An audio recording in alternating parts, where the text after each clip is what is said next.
विक्रमपुर शहर एक साधारण सा कस्बा था जहां जीवन शांति से चलता था। लेकिन विज्ञान के छात्र अर्जुन वर्मा के लिए ये जगह बहुत सीमित महसूस होती थी।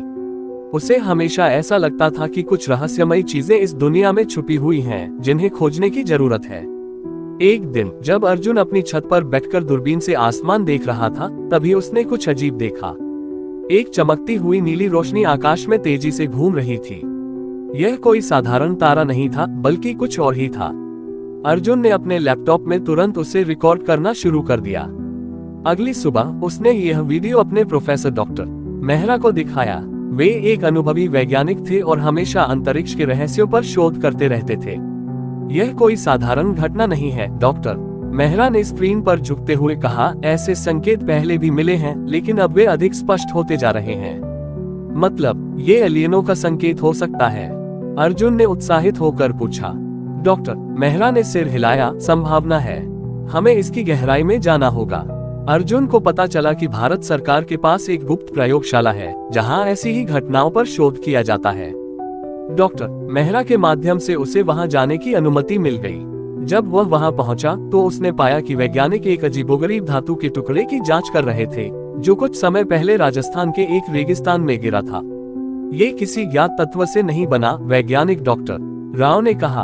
अर्जुन ने ध्यान से देखा। वो टुकड़ा हल्की नीली रोशनी बिखेर रहा था, ठीक वैसी ही जैसी उसने आसमान में देखी थी। क्या ये किसी अंतरिक्ष यान का हिस्सा हो सकता है? अर्जुन ने पूछा। यही हमें पता लगाना है, डॉक्टर मेहरा ने कहा। अर्जुन ने अपने वीडियो को और करीब से देखा और पाया कि नीली रोशनी एक विशेष पैटर्न में चमक रही थी, मानो कोई संदेश भेजा जा रहा हो। कुछ दिनों बाद अर्जुन और वैज्ञानिकों को फिर से वैसी ही चमकती नीली रोशनी दिखी, लेकिन इस बार यह जमीन के बेहद करीब आ गई। क्या ये वास्तव में कोई अंतरिक्ष यान है? अर्जुन ने खुद से कहा। और फिर अचानक वह रोशनी जंगल के एक हिस्से में गिर पड़ी। अर्जुन और टीम ने तुरंत वहां जाने का फैसला किया। जब वे वहां पहुंचे तो उन्होंने देखा कि एक अजीबोगरीब वस्तु जमीन पर पड़ी थी। ये किसी भी मानव निर्मित वस्तु से अलग थी। और तभी एक आकृति उसमें से निकली। वह लंबी, चमकती हुई आंखों वाली और बेहद पतली थी। हमारा नाम जेनार है, उस प्राणी ने कहा, और सब स्तब्ध रह गए। ये सच में एक एलियन है, अर्जुन ने फुसफुसाया। अर्जुन और वैज्ञानिकों को ये समझ में आ गया कि जेनार पृथ्वी पर दुर्घटनाग्रस्त हो गया था। हम कई सालों से पृथ्वी का अध्ययन कर रहे हैं, जेनार ने कहा। हमारी प्रजाति एलियन बहुत पहले पृथ्वी से जुड़ी थी, लेकिन अब हमें तुम्हारी मदद चाहिए।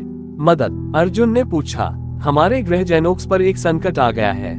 वहां एक और एलियन प्रजाति ड्रैकोन हमला कर रही है। अगर वे जीत गए तो उनका अगला लक्ष्य पृथ्वी होगी। तो हमें क्या करना होगा? डॉक्टर मेहरा ने गंभीरता से पूछा। हमें हमारी तकनीक को ठीक करने में मदद करो, ताकि हम अपने ग्रह वापस लौट सकें और युद्ध को रोक सकें, जेनार ने कहा। वैज्ञानिकों ने मिलकर जेनार के टूटे हुए अंतरिक्ष यान को ठीक किया। लेकिन अचानक रेडार पर ड्रैकोन के यान का संकेत मिला। वे हमें खोज चुके हैं, जेनार ने कहा। अंतरिक्ष यान तेजी से पृथ्वी की ओर बढ़ रहा था। उसके पास उन्नत हथियार थे और वह हमला करने के लिए तैयार था। हमें इसे रोकना होगा, अर्जुन ने कहा। जेनार ने अर्जुन को एक विशेष सूट दिया, जिससे वह अंतरिक्ष में लड़ने के लिए तैयार हो सकता था। अर्जुन, जेनार और उनकी टीम ने एक विशेष मिशन शुरू किया, ड्रैकोन को पृथ्वी तक पहुंचने से पहले रोकने का।